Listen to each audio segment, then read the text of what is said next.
जय Hind all my dear students. आप सबका बहुत ही दिल से मेरा स्वागत है और कहीं ना कहीं हम इस डिफेंस सीरीज़ को आगे आज बढ़ा रहे हैं। बेसिकली आप सबका प्यार और आज सबका जो धीरे धीरे इंटरेस्ट बढ़ रहा है उस वजह से मुझे बहुत खुशी हो रही है और मैं ये मानता हूँ कि कहीं ना कहीं आप कुछ सीख रहे हो। ठीक है, तो बेसिकली रोज़ डेली डिफेंस एग्ज़ाम के लिए और आपके डे टू डे लाइफ के लिए आप अगर कुछ नई चीज़ सीख पा रहे हैं तो उसके लिए मैं आपके सामने लेके आता हूँ करंट अफेयर और उसके साथ स्टैटिक पार्ट। ठीक है, तो आपको बस जुड़े रहना है और रिलीजियसली फॉलो करना है। Never regret a day in your life. Basically आज का जो मोटिवेशन है ना वो मुझे बहुत ही इंटरेस्टिंग और मेरे लाइफ में जो हुआ है वो मैं बताना चाहूँगा। Never regret a day in your life. Good day give you happiness and bad day give you experience. जब मैं एग्जाम की प्रिपरेशन कर रहा था, जब मैं CDS CAPF एग्जाम की प्रिपरेशन कर रहा था तो रोज एक डिसिप्लिन तरीके से मैं अपनी लाइफ जी रहा था। मेरे लिए कोई Sunday Monday Tuesday doesn't matter, but जब वो समय इतना डिफिकल्ट होता है ना तो आपको ऐसा लगता है कि बस अब कुछ नहीं है लाइफ में, बट कहीं ना कहीं आप वहां से लर्न कर रहे हो और जब आप कहीं से लर्न कर रहे हो ना तो डेफिनेटली आप कुछ सीख रहे हो और आप जब सीख रहे हो तो कहीं ना कहीं आपकी लाइफ में ग्रो हो रहा है, क्योंकि हमेशा सीखना इंपॉर्टेंट होता है। सक्सेस के मायने तो हर इंसान के लिए अलग होते हैं। अगर आपने स्टडी करी है, आपने नॉलेज लिया है तो definitely it will B use in any field. देख लीजिए, मेरा सिलेक्शन नहीं हुआ अनफॉर्चुनेटली, बट मैं आपके सामने हूँ एज अ मेंटोर, आपको चीजें सिखा रहा हूँ। तो मुझसे काफी बच्चे पूछते हैं कि टाइम शेड्यूल क्या होना चाहिए सर, डिसिप्लिन तरीके में कैसे हम स्टडी करें, हमारा फोकस नहीं बन पाता है, हम वो प्लान नहीं कर पाते हैं।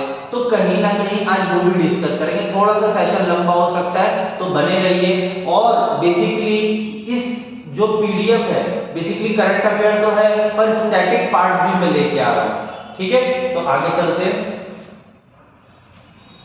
आज मैं आपको कुछ किस तरीके से आपको स्टडी करनी है वो मैं आपके साथ शेयर करता हूँ। ठीक है, तो बेसिकली आपको क्या समझना है फिलहाल, देखिए जो 11th में एंड जो 12th में उनके लिए जो स्टडी प्लान होना चाहिए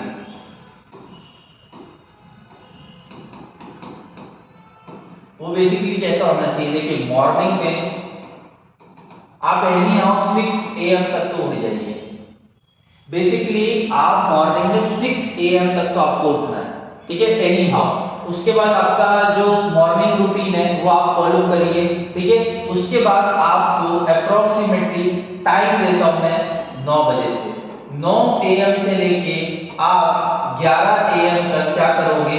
इस बीच में आपको क्या करना है, करंट अफेयर पढ़ना है जो कि मेरे द्वारा लाया गया है बेसिकली, और जो NDA का सिलेबस है उसके वर्दी आपको प्रिपरेशन करनी है। जो भी NDA के लिए तैयारी कर रहा है 11th 12th में, ठीक है, बेसिकली उनके बारे में बता रहा हूं। तो बेसिकली आपको करंट अफेयर पढ़ना है और NDA का सिलेबस कवर करना है। तो बेसिकली 2 घंटे का जो टाइम पीरियड है वहां आपको क्या करना है, स्टडी करनी है। 2 घंटे स्टडी के बाद आपको क्या करना है, 1 घंटे का आपको क्या करना है, रेस्ट करना है। मतलब 11 से लेके 12 बजे तक आपको क्या करना है, रेस्ट करना है। बाद में 12 से लेके 1 बजे तक आप क्या कर सकते हो, आपके जो भी फिजिक्स, केमिस्ट्री, बायोलॉजी और मैथ्स, इनके आपको क्या करना है, जो भी आपने नोट्स बनाए हैं उसको क्या करना है, रिवाइज करना है। ठीक है, तो 12 से लेके 1 बजे, और ये डेली होना चाहिए। ठीक है, अब नेक्स्ट चीज आ जाइए। अब 1 के बाद बेसिकली 2 बजे से लेके शाम के 5 बजे तक आपकी क्लासेस होती है, कभी कभी 6 बजे तक भी होती है। ठीक है, तो बेसिकली आपको क्या करना है, इस स्टडी प्लान को फॉलो करना है। मतलब बेसिकली ये क्लास तो आपको अटेंड करनी है आपको सीखने के लिए। ठीक है, फिर घर पे आना है बेसिकली 6 बजे के बाद, मतलब मैं मान के चलता हूँ 7 बजे तक आप घर पे आ गए। 8 बजे तक आप फ्रेश हो जाइए,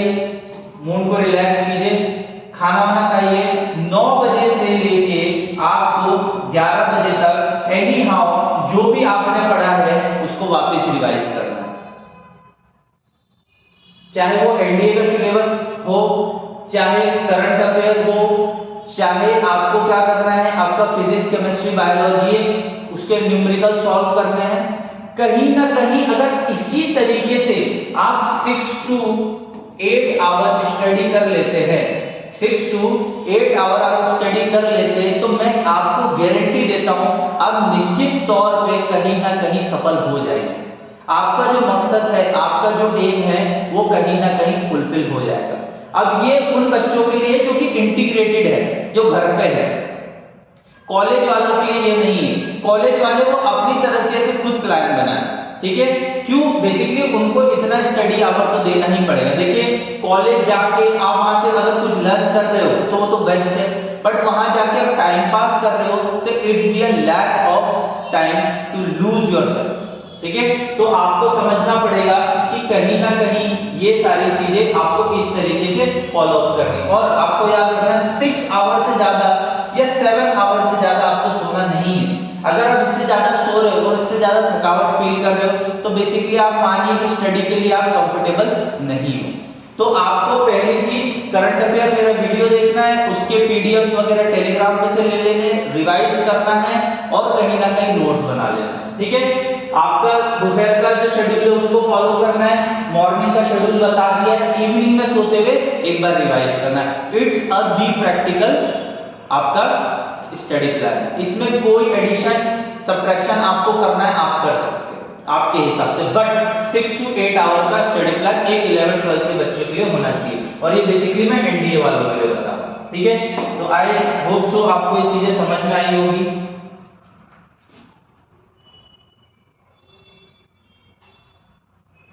अब यह हम लोग थोड़ा फाइल खोल लें अपनी वाली पीपीटी, ठीक है। तो आई होप सो आप लोग को समझ में आ गया होगा किस तरीके से हमको स्टडी करना है। It's my detail and my name is Rohit रांगे, ज्योग्राफी हिस्ट्री पॉलिटी में पढ़ा रहा हूँ। सीडीएस सीएपीएफ जैसे एग्जाम मैंने क्रैक किए हैं, और लेफ्टिनेंट फाउंडेशन बैच में जो मैंने ये बात कही है daily 6 to 8 hour study plan, मैंने आपको बता दिया कि किस तरीके से आपको पढ़ना है। एनडीए के लिए बेसिकली स्पेशल फोकस चल रहा है, ठीक है, और डाउट सॉल्विंग सेशन आप ले सकते हो। एनसीईआरटी का हमारे पास कहीं ना कहीं टच हम बरकरार रखे हुए हैं। ये टेलीग्राम ग्रुप है, आपको इससे ज्वाइन हो जाना है और आगे बढ़ते हैं। सबसे पहले आज जो न्यूज आई है वो पीआईएल के लिए आई है, पब्लिक इंटरेस्ट लिटिगेशन, ठीक है। पब्लिक इंटरेस्ट लिटिगेशन गौर से सुनना है, आराम से सुनना है, और कहीं ना कहीं समझना है कि ये आपके लिए इंपॉर्टेंट क्यों है। जो बच्चे 10th वाले वो भी सुन रहे होंगे, 11th-12th वाले भी सुन रहे होंगे, उससे बड़ी क्लास वाले भी सुन रहे होंगे, ग्रेजुएशन वाले बच्चे भी यही पढ़ते हैं, आईएएस का एग्जाम देने वाला भी यही चीज पढ़ेगा, कुछ अलग नहीं पढ़ेगा, ठीक है ना। तो बेसिकली आपको समझना है public interest litigation means litigation filed in the court law for the protection of public interest such as pollution, terrorism, road safety, construction hazard etcetera. PIL public interest litigation basically ये होती है जनहित याचिका। अगर किसी व्यक्ति को या किसी ग्रुप को अगर समाज में कुछ बदलाव लाना है या समाज में कुछ ऐसी गतिविधियां हो रही है कि उसे बचाना है, तो आप क्या कर सकते हो, पीआईएल दर्ज कर सकते हो। कहां? सुप्रीम कोर्ट और हाई कोर्ट के अंदर, ठीक है। चलो आगे देखिए। Public interest litigation is not defining any statute और in any act. Basically PIL है, ये कहीं भी किसी कॉन्स्टिट्यूशन में नहीं लिखा हुआ है। It has been interpreted by judge to consider the interest of public at the large. Basically ये एक व्यक्ति के लिए नहीं लाया जाता है, समाज में कुछ बदलाव, उससे समाज में ज्यादा से ज्यादा लोग इम्पैक्ट हो रहे हैं, इस वजह से पीआईएल लाया जाता है। कोई याचिका डालता है, supreme court high court decide करता है कि ये याचिका सही है कि गलत, ठीक है। Some of the matter which are intended under PIL. PIL में कौन कौन सी चीजें मतलब आ सकती है? सबसे पहले बॉन्डेड लेबर मैटर, बेसिकली आपसे बंधुआ मजदूरी करवाई जा रही है बच्चों से या बड़ों से, तो कहीं ना कहीं पीआईएल लाके सुप्रीम कोर्ट हाई कोर्ट में और इसकी याचिका सुनवाई करी जा सकती है। निग्लेक्टेड चिल्ड्रन, ठीक है, उसके बाद non payment of minimum wages to worker and exploitation casual worker.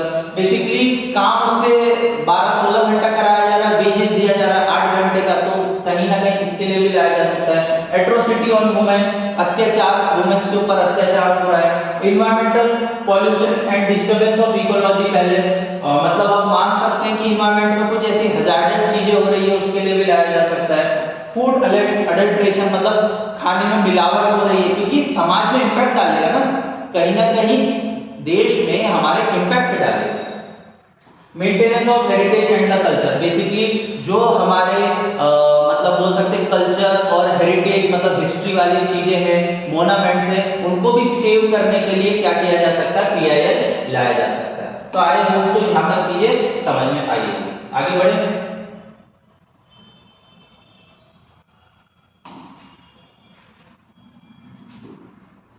The first report case in PIL Hussain Narayan Khartoum versus State of Bihar that focused that inhuman condition of prisoner under the prison led by the release more than 40,000 under the trial origin। Basically देखिए, हर कोई व्यक्ति जो jail जाता है जरूरी नहीं है वो गुनहगार है। क्यों? क्योंकि वो एक फेज में होता है, जज ने अभी तक उसको ये नहीं बोला है कि गुनहगार है, तो वहां अनह्यूमन कंडीशन, मतलब एक जेल में 20-20, 30-30 लोग रह रहे 10 बाय 10 के रूम में, तो बेसिकली ये अनह्यूमन कंडीशन है और इससे बीमारियां फैलने का प्रॉब्लम भी हो सकता है। तो इस वजह से उसे Narayan Thakur versus state of Bihar के जजमेंट के बाद कम से कम 40,000 प्रिजनर जो अंडर ट्रायल में है, मतलब उन पे आरोप लगे हुए हैं, तो कहीं ना कहीं वो क्या हुए, रिलीज कर दिए। ठीक है। A new era of PIL movement here led by the Justice P.N. Bhagwati in the case of S.P. Gupta versus Union of the India। आपको क्या याद रखना है, IMP लगाना है। फादर ऑफ PIL किसको बोला जाता है, P.N. भगवती जी को।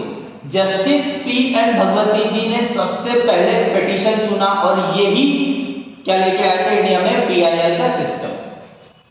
In this case, it was held any member of public and social action group acting bona fide can invoke the writ judication of High Court। अगर हाई कोर्ट सुन रहा है PIL petition, अगर high court सुन रहा है तो basically कौन से article से सुनेगा, आर्टिकल 226, और अगर सुप्रीम कोर्ट सुन रहा है तो आर्टिकल 32 के द्वारा सुना जाएगा। ठीक है। अगर कोई भी वॉल्यूशन हो रहा है, कोई भी किसी के राइट का वॉल्यूशन हो रहा है, तो सुप्रीम कोर्ट आर्टिकल 32 के अंदर सुनेगा और हाई कोर्ट किसके बेसिस पे सुनेगा, आर्टिकल 226 के बेसिस पे। ठीक है। यहां तक आपको क्लियर हो गया। कैनॉट अप्रोच द कोर्ट, मतलब इससे नीचे वाले कोर्ट में आप नहीं जा सकते, या तो आप हाई कोर्ट जाओगे या तो सुप्रीम कोर्ट जाओगे। ठीक है। यहां तक चीजें क्लियर हुई। चलो आगे बढ़े। Who can file a PIL against women, हुम, मतलब बेसिकली पीआईएल कौन डाल सकता है, आपको ये भी जानना पड़ेगा। तो basically any citizen file a public case of filing a petition, कोई भी सिटीजन डाल सकता है, कोई भी, एनी हाउ। ठीक है। Under 32 of the Indian constitution supreme court सुनेगा और अंडर आर्टिकल 226 कौन सुनेगा, हाई कोर्ट। ठीक है। यही चीज ऊपर भी लिखी थी। और 136 of criminal procedure code, court of magistrate, मतलब basically section 133 criminal procedure code, जिसे क्या बोला जाता है, सीआरपीसी। ठीक है। तो कोर्ट ऑफ मजिस्ट्रेट भी इस चीज को सुनवाई कर सकता है। PIL is the important instrument of social change. बात यह है कि पीआईएल किस लिए जरूरी है, तो बेटा समाज में बदलाव के लिए पीआईएल की आवश्यकता होती है। समाज में बदलाव के लिए पीआईएल की आवश्यकता होती है। Maintaining the rule of law to accelerating the balance between law and justice, justice और लॉ के बीच में क्या वो बॉन्ड बन सके और हमारे देश में कुछ बदलाव जो समय के साथ अनिवार्य है तो उसे लाया जा सके। जैसे कि ट्रिपल तलाक केस, तो कहीं ना कहीं ये समाज का बहुत बड़ा बदलाव था जो कि हमारे समाज में आया, और कहीं ना कहीं ये पीआईएल के थ्रू भी आया, अदर केसेस के थ्रू भी आया। ठीक है। चलो आपको यहाँ तक चीजें समझ में आ गई होगी। आज का जो लेक्चर है बिल्कुल मिस नहीं करना है, क्योंकि आप मिस करोगे तो चीजें समझ में नहीं आएगी। नेक्स्ट, आज बात करेंगे, स्मृति ईरानी जी ने मेंस्ट्रुएशन लीव की बात करी है। बिल्कुल ध्यान से समझना है और आराम से समझना है। देखिए, मेंस्ट्रुएशन लीव का मतलब होता है जब महिला अपने मंथली साइकिल में होती है, मतलब जब 26 दिन का पीरियड या 28 दिन का पीरियड कंप्लीट हो जाता है तो उनको क्या होता है, मासिक धर्म चालू हो जाता है, जिसे हम क्या बोलते हैं, मासिक धर्म। तो बेसिकली ये एक प्रोसेस है जिससे यूनिवर्स चलता है। तो उस टाइम पीरियड में जो कि 5 से 6 दिन का होता है, तो उस समय वुमेन्स को अनकंफर्टेबल फील होता है और कहीं ना कहीं उनका मूड स्विंग्स होता है। बट आज की जो वुमेन्स है वो इतनी स्ट्रांग है, बाहर का भी काम कर रही है, घर का भी काम करती है, काफी सारा ब्लड प्रेशर भी रहता है, तो उसी लिए मेंस्ट्रुएशन लीव की बात करी जा रही है। ठीक है, आपको समझ में आया? What kind of menstruation leave policies are present globally? Basically हम देखते हैं विश्व में किस तरीके की लीव एप्लीकेशन की बात चल रही है मेंस्ट्रुएशन लीव में, और बहुत सी कंट्रीज ने दिया भी। Menstruation leave or a period leave to all policies that allow employment for the student to take time off when they are experience menstruation pain and discomfort. Basically जो 5 से 6 दिन का टाइम पीरियड होता है, day का time period होता है, basically उस समय काफी ज्यादा पेन होने की संभावना होती है वुमेन्स को जब मेंस्ट्रुएशन साइक्लिंग होता है, ब्लीडिंग होती है। तो कहीं ना कहीं उस समय आपको क्या करना होता है, रेस्ट की आवश्यकता होती है, कंफर्टेबल जोन की, क्योंकि आपके जो हार्मोन्स है वो भी कहीं ना कहीं रिलीज होते हैं। ठीक है, कंट्रीज प्रमोटिंग मेंस्ट्रुएशन। अब कौन कौन सी कंट्रीज में मेंस्ट्रुएशन लीव दी गई? Spain, Japan, Indonesia, Philippine, Taiwan, south Korea, Zambia, south Korea and Vietnam. ठीक है, तो बेसिकली आपको क्या देखना है, कौन कौन सी कंट्रीज ने ये कंट्रीज है जो कि प्रमोट करने की लीव देना चाहिए। Spain has become the first European country to grant paid menstruation leave to the worker. Basically, ये बहुत ही अच्छा स्टेप है एक लिबरल समाज के लिए। स्पेन एक पहला ऐसा कंट्री है जिसने क्या किया है कि फर्स्ट पेड लीव, मतलब अगर वुमेन को मेंस्ट्रुएशन साइकिल है, अगर उसको वो चीज हो रही है, तो बेसिकली उसको 3 दिन तक की छुट्टी आवश्यक करी जाए, right to 3 days for menstruation leave month which can be expanded for the 5 days. Basically उसको काम कितने दिन करना है, अगर जैसे 30 का है तो बेसिकली वो 25 डेज काम करे, बट उसको सैलरी कितने दिन की मिलेगी, 30 डेज की ही मिलेगी। ठीक है, क्यों? क्योंकि यहाँ क्या लिखा है, menstruation leave per month. Basically ये क्या होगा, आपको पेड, क्या बोला है, पेड मेंस्ट्रुएशन लीव दिया जाएगा। ठीक है, तो स्पेन एक पहला ऐसा कंट्री बना। सम कंपनीज इन इंडिया जो इंट्रोड्यूस मेंस्ट्रुएशन लीव पॉलिसी। बहुत सारी ऐसी कहीं ना कहीं क्या है इंडस्ट्री है इंडिया के अंदर, जैसे कि Zomato announcement 10 days period leave per year in 2020, मतलब वो एक साल में 10 दिन की पेड पीरियोडिक लीव देने की मतलब कोशिश कर चुकी है 2020 से।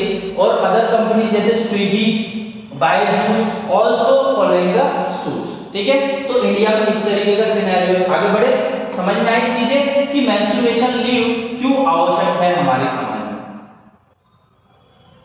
चलो आगे देखिए, Bihar and Kerala are the only Indian state that introduce menstruation leave policy for the women. आपको इंडिया में क्या याद रखना, बिहार और करेला, करेला पक्का करेला, करेला नहीं केरला। ठीक है, ऐसे गलत सलत मत बुलवाया करो इससे। बिहार और केरला एक ऐसा स्टेट है जो कि कहीं ना कहीं क्या है, पहला राज्य है इंडिया के अंदर जो कि मेंस्ट्रुएशन लीव की बात कर रहा है और उसने दिया भी।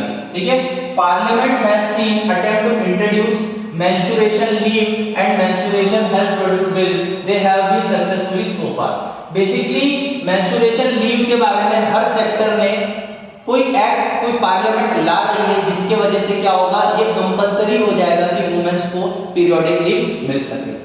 Example the menstruation bill 2017, women sexually reproduction and menstruation right 2018 bill लेके आए थे, right to women menstruation leave free access menstruation health 2020। तो ये सब बिल क्या है, कहीं ना कहीं ये बिल ये बताना चाह रहा है कि हमारा पार्लियामेंट, हमारा संसद भी चाहता है कि वुमेन्स को पेड लीव का प्रावधान मिले, और मुझे लगता है कहीं ना कहीं मिलना चाहिए। आपकी भी क्या राय है तो कमेंट में लिख सकते हैं। ठीक है, the proposal bill provide 3 days for a paid leave, कितने दिन, 3 days trans women during the period of menstruation and seek the extent the benefit of the student. ठीक है, the bill cities research that indicate that the approximately 40% of the girls miss school during their period and 65% in impact of the daily activity as the school. Basically जो girls होती हैं जो 14, 15, 16 की as की होती है, उनके स्टार्टिंग हार्मोन स्टार्ट होते हैं, मेंस्ट्रुएशन साइकिल स्टार्ट होती है, तो कहीं ना कहीं वो स्कूल मिस कर जाती है, कॉलेज मिस कर जाती है। क्यों? Because of not aware about the menstruation cycle. और कहीं ना कहीं अगर स्कूल से भी अगर लीव मिलने लग जाए 3 से 4 दिन, 3 दिन बेसिकली अगर मिल जाए, तो कहीं ना कहीं गर्ल्स को रियायत मिल सकती है। तो मुझे लगता है हमारा डिस्कशन बहुत अच्छा हुआ है। आपको अगर अच्छा लगा है तो प्लीज इसको कमेंट और इसको क्या करना है, शेयर करना है। अब आ जाते हैं पीडीएस। पीडीएस सिस्टम क्या है? PDS public distribution system. PDS is an Indian food security system under the Ministry of Consumer Affairs and Public Distribution। Basically ये पीडीएस सिस्टम ये कौन सी मिनिस्ट्री चला रहा है, ये आपको याद कर लेना है और आईएमपी लगा लेना है। इस स्कीम के अंदर बेसिकली गरीब लोगों को, जो बीपीएल कार्ड वाले होते हैं, उनको क्या किया जाता है, अनाज प्रोवाइड कराया जाता है। तो हम आगे देखेंगे कि पीडीएस सिस्टम क्या है और कौन चला रहा है, मिनिस्ट्री ऑफ कंज्यूमर अफेयर। हमारा मेन मकसद क्या है कि गरीबों तक कम से कम अनाज तो पहुंचे। अगर हम घर दे पा रहे हैं कि नहीं दे पा रहे हैं, क्लोज दे पा रहे हैं कि नहीं दे पा रहे हैं, और कोई सुविधा मुहैया करा पा रहे हैं कि नहीं, पर बेसिकली अनाज तो मिले लोगों को। अगर फीड होगा तो कम से कम हेल्थ तो अच्छी रहेगी। तो ministry of consumer affair, food and the public distribution इसको लॉन्च किया। PDS is operating under the joint responsibility of centre and the state government. Basically centre जैसे कि यूनियन हमारा मोदी जी, और स्टेट में जो भी चीफ मिनिस्टर अपने अपने हैं, वो इनको कोलैबोरेट करके चला। The central government through the food corporation of India, जिसे हम क्या बोलते हैं, एफसीआई, याद रखना है। द सेंट्रल गवर्नमेंट किसके थ्रू करता है, food corporation of India has assumed the responsibility of process, storage, transportation and bulk allocation of food grain in the state government. मतलब एफसीआई का ये काम है कि फूड सिक्योरिटी को बल्क लेवल पे स्टेट गवर्नमेंट तक पहुंचाना। ठीक है, next, under this PDS presently the commodities namely wheat, rice, sugar, kerosene are the being allocated to state and the union distribution. Basically जो पीडीएस सिस्टम के अंदर आपको व्हीट मिलेगा, राइस मिलेगा, शुगर मिलेगा, केरोसिन, अभी केरोसिन तो बंद हो चुका है तो केरोसिन हटा देना। प्लस पीडीएस आउटलेट्स पे और क्या क्या मिलता है, दाल भी मिलती है जिसे पल्सेस बोलते हैं, और एडिबल ऑयल मतलब खाने वाला तेल, सॉल्ट भी, नमक भी मिलता है, और मसाले भी मिलते हैं। तो कहीं ना कहीं लोगों को हेल्थ अच्छी रखने के लिए ये पीडीएस सिस्टम चलाया हुआ, जिसे राशन की दुकान बोलते हैं। ठीक है, और वो भी मिनिमम पेज में। आगे देखें, अब ये स्टार्ट कब हुआ, कैसे हुआ, ये भी थोड़ा सा देख लेते हैं। In June 1997, Government of India launched Targeted Public Distribution System (TPDS) with the focus on the poor. Basically गरीबों के लिए 1997 में स्टार्ट किया। Under TPDS beneficiary divided into two categories: household below the poverty line, जिसे हम BPL कहते हैं, और household above the poverty line, मतलब जो थोड़ी सी अच्छी उनकी कंडीशन है। दो तरीके के लोग, एक तो होता है बिलो पॉवर्टी लाइन और एक होता है अबव पॉवर्टी लाइन। तो इसके लिए लॉन्च किया अंत्योदय अन्न योजना, जो step the direction making of TPDS and reducing hunger among the poorest segment of BPL population. मतलब अंत्योदय अन्न योजना इसलिए चलाया गया है कि गरीबों तक खाना पहुंच जाए। अगर ये स्कीम बेनिफिट है तो लोग, अभी भी हमारे यहाँ 30 करोड़ लोग भूखमरी से क्यों ग्रसित है, मुझे आज तक नहीं समझ में आया। लिटरली आपको समझ में आया तो मुझे शेयर जरूर करना, पर मुझे तो नहीं समझ में आया कि अभी तक लोग गरीबी में क्यों जी रहे। अगर इतना ही गवर्नमेंट को ध्यान आ रहा है, इतनी सारी स्कीम्स आ रही है, तो भाई क्यों करप्शन है, करप्शन क्यों है, ब्लैक में क्यों गेहूं बेचे जा रहे हैं, राइस बेचे जा रहे हैं। जिन लोगों को अलोकेट किया जाता है उनको तो मिलता है 2 किलो 5 किलो, 1 तारीख से लेकर 10 तारीख के बीच में गेहूं खत्म हो जाता है, और बाकी 20 दिन बोलते गायब है, गेहूं ही नहीं, और उनके गोदाम में जाके देखो तो गेहूं पड़े रहते हैं। समझ रहे हो? तो इस तरीके का करप्शन चल रहा है। It help ensuring food and nutrition safety in the nation. Basically इनका यही दावा है, ये तो जुमला है, जुमला करते हैं, बस वादे कर देते हैं और वादे देख रहे हैं हम लोग भी। तो ensuring food and nutrition security, basically food और न्यूट्रिशन ये गरीब इंसान को मिलना चाहिए। अब कब मिलता है ये मुझे नहीं पता। It has the stabilising food price making available poor affordable. आज आप मार्केट में चले जाओ, आपको लिटरली बोलता हूं मैं, आप मार्केट में चले जाओ, सड़ा हुआ जो गेहूं होता है ना, वो कचड़ा वाला गेहूं, वो आपको मिलता है 20 रुपए किलो से, 20 रुपीज के जी। अच्छा वाला थोड़ा सा अच्छा गेहूं लेने जाओगे 40 रुपीज के जी। एक बात बताओ, 40 रुपीज के जी वाला गेहूं और ऊपर से 6 रुपीज पर के जी आपकी पिसाई, मतलब आप 46 रुपए के जी वाला गेहूं खाओगे, समझ रहे हो? तो बेटा घर में अगर किसी के 5 लोग हैं तो मतलब सिर्फ गेहूं में क्या 5-10 हजार रुपए खर्चा करते हैं महीने का। और ये गवर्नमेंट इन्फ्लेशन बोल बोल के क्या कर रही है, बढ़ाई जा रही है कि इन्फ्लेशन है। क्या ये इन्फ्लेशन, मुझे तो आज तक नहीं समझ में है। इन्फ्लेशन के नाम पे लोगों को पागल बनाना है और क्या करना है, पैसा अंदर। फार्मर तक तो उतना पैसा जाता नहीं, फार्मर तो वही 10 रुपए 12 रुपए केजी पे बेच रहा है अभी भी मार्केट में, उनको तो पैसा मिल नहीं रहा है। अगर फार्मर को पैसा मिल रहा होता तो वो सुसाइड नहीं कर रहे होते। तो कहीं ना कहीं पीडीएस सिस्टम गरीबों को, भाई 5-5 साल पुराने गेहूं पड़े हुए रहते, सड़े हुए रहते, उनको पकड़ाते हैं, इतना कचरा रहता है उसके अंदर। अगर आप देखोगे राशन के गेहूं इतने घटिया गेहूं होते हैं, आज जाके देखो उनको कितना, मतलब, और 40 रुपए वाले गेहूं अच्छे मिल रहे हैं, तो गरीब इंसान कैसे खाएगा ना 40 रुपए किलो वाले गेहूं, समझ रहे हो? अब देख लो सिस्टम कैसा रखा हुआ है इन लोगों ने। बेसिकली फार्मर से लेंगे, उसके बाद सेंटर के पास जाएगा, ठीक है, एफसीआई के पास जाएगा, उसके बाद स्टेट गवर्नमेंट के पास जाएगा, फिर उसके बाद फेयर प्राइस शॉप पे जाएगा और उसके बाद बेनिफिशियरी, ठीक है। तो क्या है, प्रोक्योरमेंट एमएसपी होगा, allocation of central issue price होगा, डिस्ट्रीब्यूशन होगा, sale of grain at the central issue price. मतलब बेसिकली बेनिफिशियरी से जाने से पहले ये स्टेप में होता है। देखो अब आपको एक लॉजिक बताता हूँ, मुझे आज तक समझ में नहीं आया बट मैं आपको समझाना चाहता हूँ।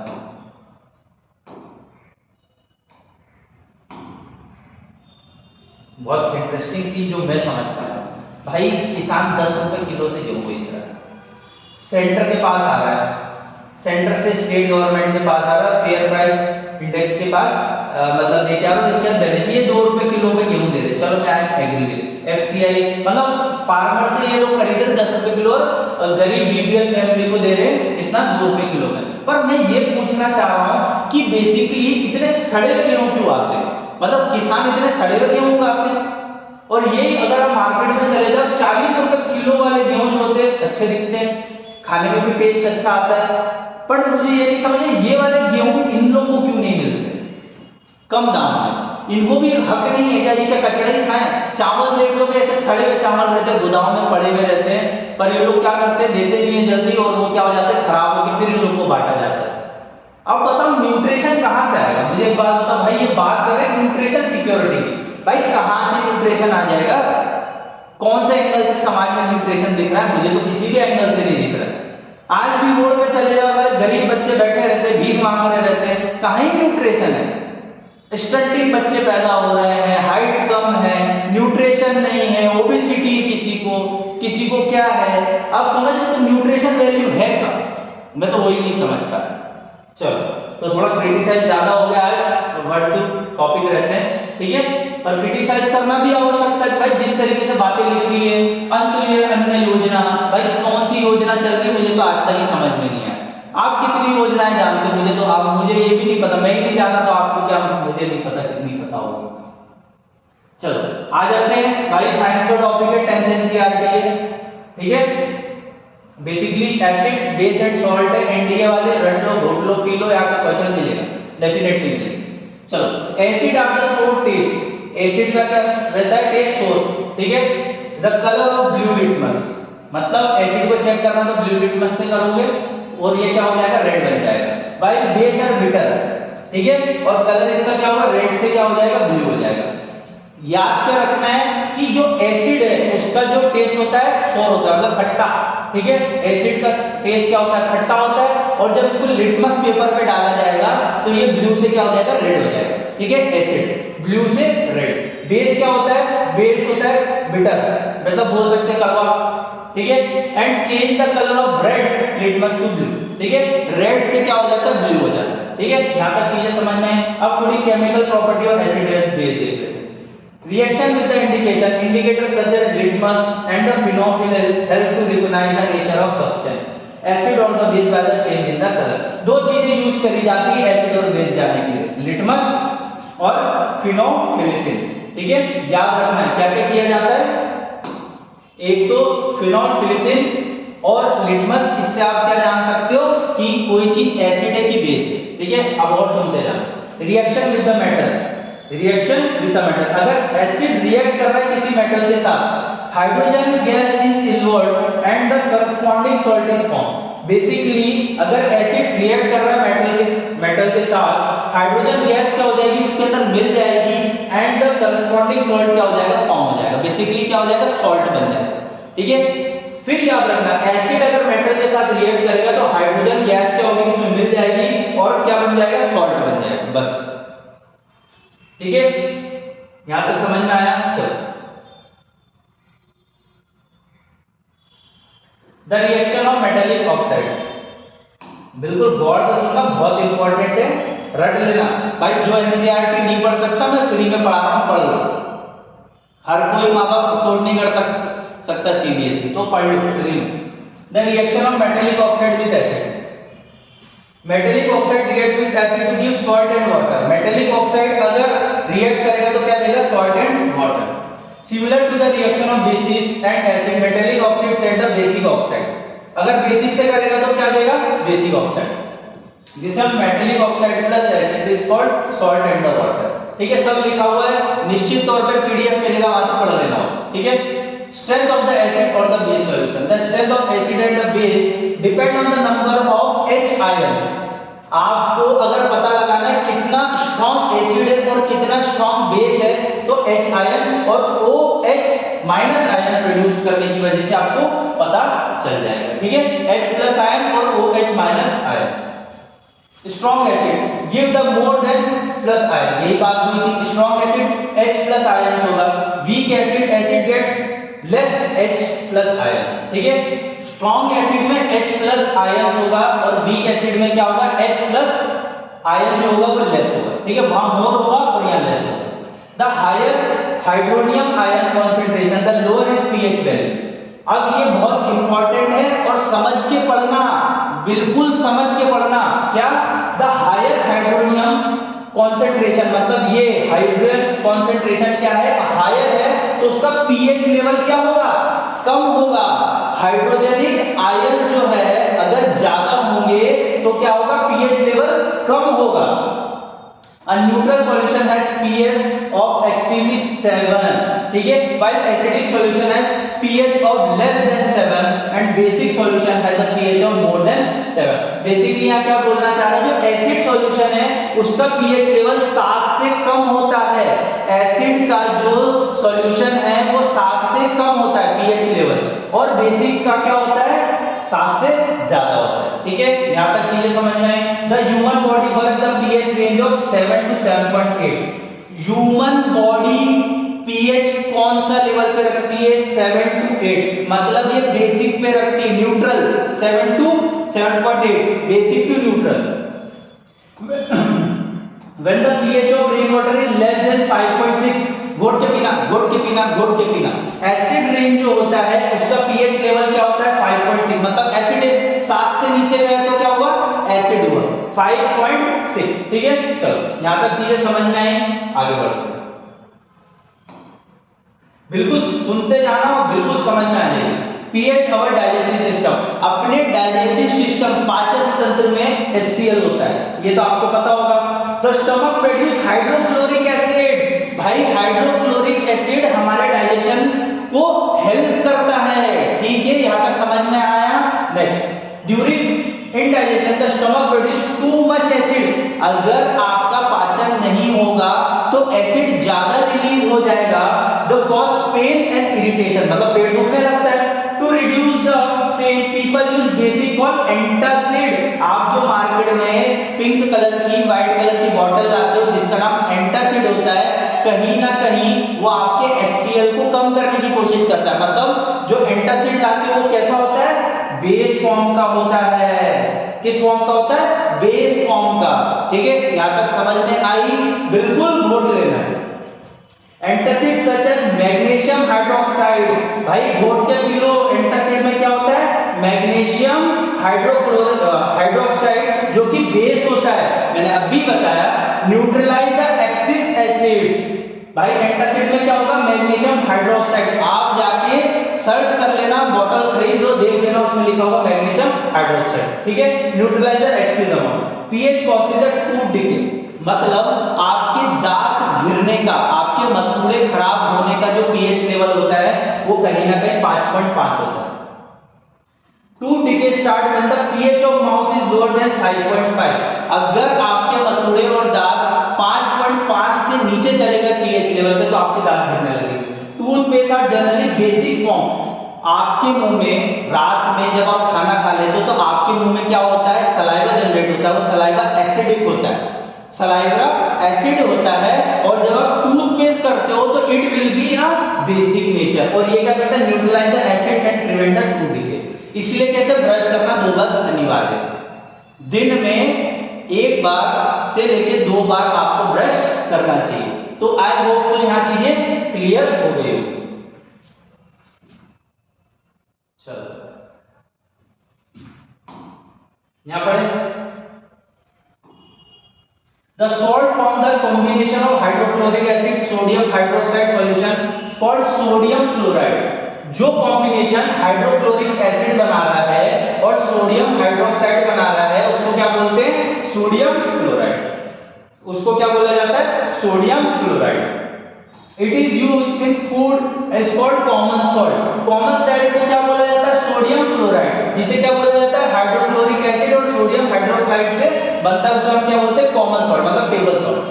is an important raw material from various daily use such as sodium hydroxide, baking soda, washing soda, bleaching powder etc. और भी सारी चीजें होती है जैसे sodium hydroxide, baking soda, washing soda, bleaching powder. तो अब धीरे धीरे देखते हैं, सबसे पहले bleaching powder.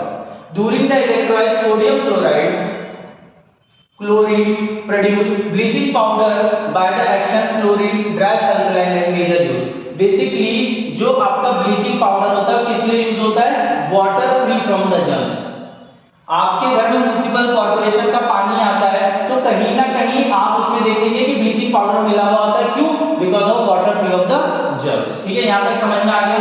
Bleaching cotton line textile industry, bleaching wood pulp paper factory, bleaching wash cloth in the laundry. भाई जो ब्लीचिंग पाउडर होता है कहां कहां यूज होता है, टेक्सटाइल इंडस्ट्री में। क्वेश्चन पूछा हुआ है एनडीए में, repeated repeated repeated. Bleaching wood pulp industry जहां पेपर बनता है, bleaching wash cloth in the laundry. तो आपको क्या ध्यान रखना है कि ब्लीचिंग पाउडर कहां कहां यूज होता है, उसके अंदर क्या होता है, सोडियम क्लोराइड और क्लोरीन। ठीक है, यहां तक समझ में आया। नेक्स्ट पढ़ते हैं।